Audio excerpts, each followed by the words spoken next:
Dave Tat, come with me to a Ferngully world of flora and fauna and magic. I'm already there.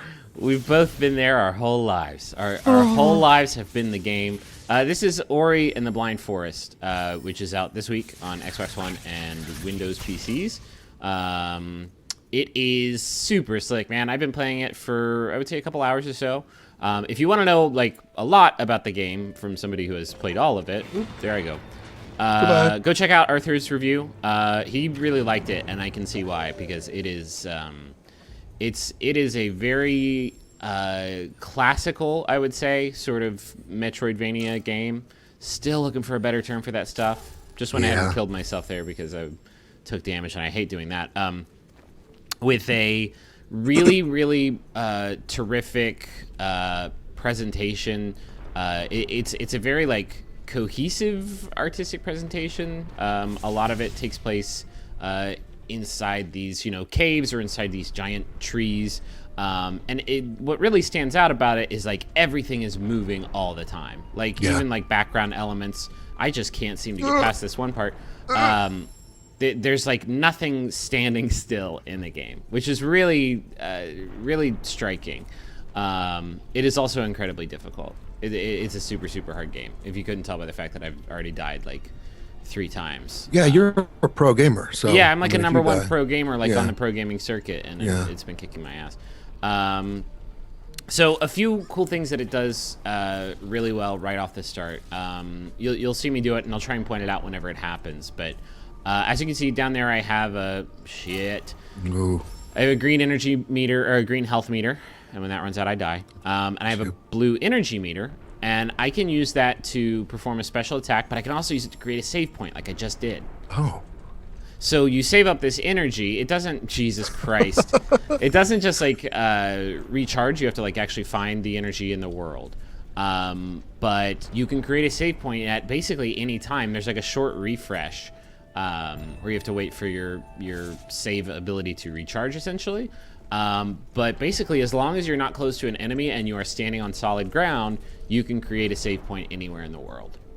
And that is like, there are a few other like static save points that are just like always there, and those will recharge your health and energy, and those are just there to make sure that like you don't get completely screwed over by using up all the resources and then can't save.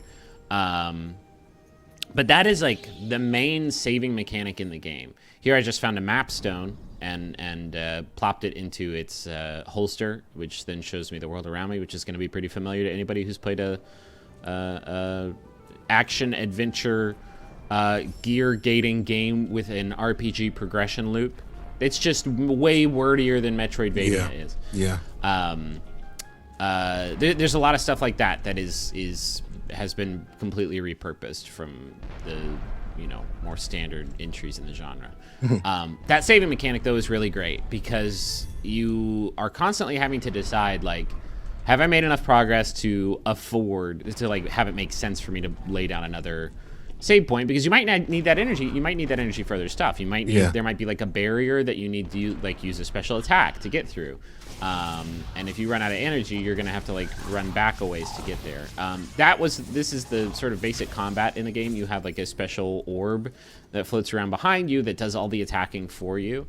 So all the attacks aren't actually coming from yourself. Here I can just tell I'm gonna die. Yeah. So I went ahead and threw down a save point. I almost had that power up. Need to get that power up, but no such luck. Nah, not so much. I'm really pushing it to the edge here. Here we go. Oh. I almost made it out through unscathed, but whatever. Yeah, so all of the combat is basically done with that special helper ball. And like I said earlier, there are some special attacks that you have to deal with too. But it's very fast paced. Enemies move very quickly, and you don't have like a lot of health to spare. So just taking a few hits is going to be enough to kill you. So a lot of the game is based around like avoidance while your ball buddy does the work for you, and also of course like managing your save points, because I cannot tell you how many times I have absent-mindedly played the game for 10 minutes without putting down a save point, died, and then been like, well, god damn it. It takes a while to like train yourself to to like do that better. See, like that's a good example. Like I went too far without saving, and now I have to run all the way back. I have to do this again. Well, it seems like it's a good mechanic to put in the game, that plop down the save point wherever you want in a game that's obviously so difficult. Yeah, I mean, it is like it is. In his review, Arthur made a Dark Souls 2 comparison. I think just because of the fact like you die a lot and it tracks how many times you die, which is always very mind-boggling by the time you finish the game. Yeah, they're owning it. But I mean, like, yeah, you can save anywhere you want. So like, death is not as punishing in this game because I mean, I just landed in like this mini boss fight, and you know, I just know if I die here, I can just come right back to the start of the fight and not have to worry about, you know, running all the way back here and trying to get past those crushing columns and all that stuff. Yeah. Didn't quite beat that boss. Not so much. Not so much.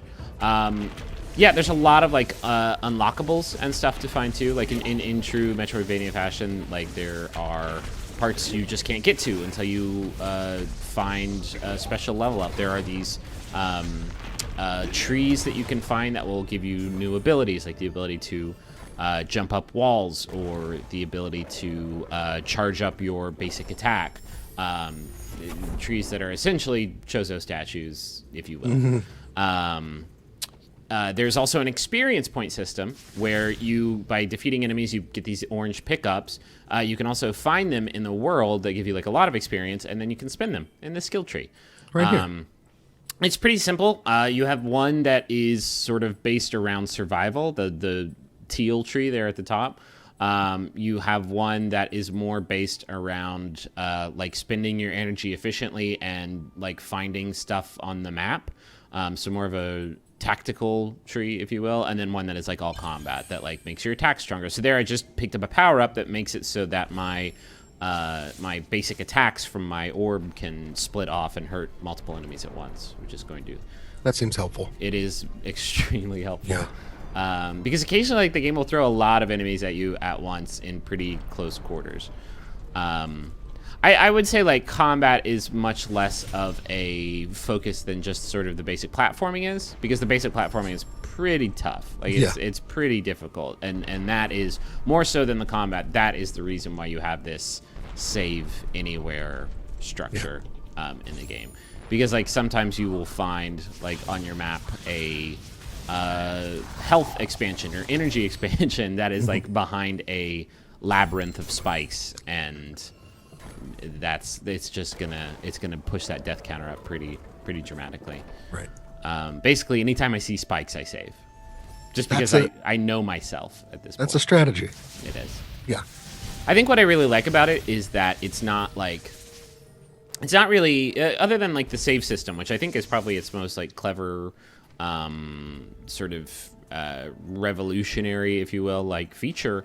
It's not like really reinventing the wheel. It's not really like an action adventure platformer and another thing. It really does feel like a straight up like Metroidvania game, like an exploration of those mechanics. And just like an attempt to really refine those mechanics and then put that under like some really crazy presentation. Here's a Chozo tree. And I've gotten double jump. Stop me if you've heard this one before. Now I can double jump. I think that's a thing too. Yeah. Anyway, I'm not sure how much else there is to talk about. This is Ori and the Blind Forest. It's on Xbox One and Windows PC now. I really didn't. I guess I didn't know what to expect from it. Like I remember the announcement trailer during, I think it was a Microsoft E3 press conference, and thinking like, oh, cool, super pretty art game, and it is that. But it's also like one of the more, I don't know, one of the more refined and prettier games in the action adventure platforming genre I think I've played in a long time. So yeah, if that's your bag, then I would totally recommend checking it out. It is, and I will.